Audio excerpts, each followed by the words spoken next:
Good morning, Wade family. I just wanted to come this morning and share a little devotional thought with you and just offer you a little bit of encouragement as we're going through all of the times that we are right now, things that we don't understand.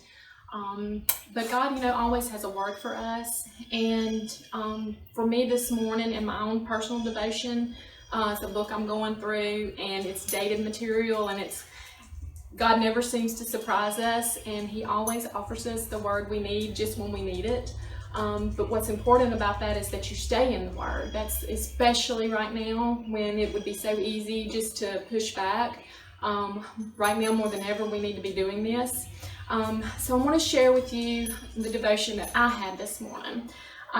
It comes from Luke, and a lot of you are going to already know this story.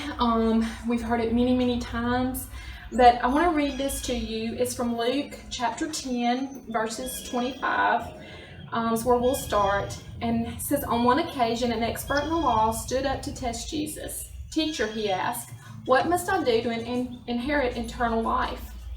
What is written in the law? He replied. How do you read it? He answered, love the Lord your God with all your heart, with all your soul, with all your strength, with all your mind, and love your neighbor as yourself. You have answered correctly, Jesus replied. Do this and you will live.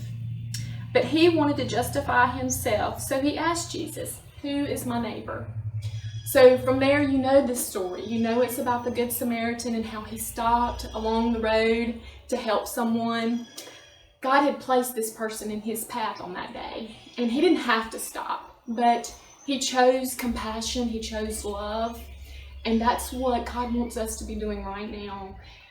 There are people today that you're going to come in contact with, and they're going to be in your path, and God has a purpose for that, and we need to use that for his glory. And so today, when you're out and about, for those who have to go to work, look for that person. Listen for God speaking to you and saying, hey, just give that person a word of encouragement. Or maybe it's to provide grocery pickup for someone who's elderly and doesn't need to be getting out right now.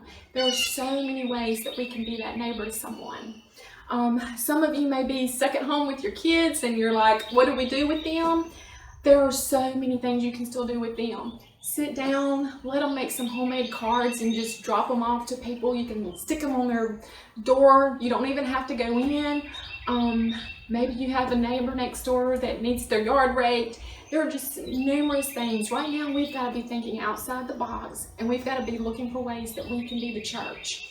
I hope that you'll find this as a word of encouragement, and not to forget to be in this word every day. And God's going to show you things that you can do to be his church. I love you, and I hope that you get a great blessing from today.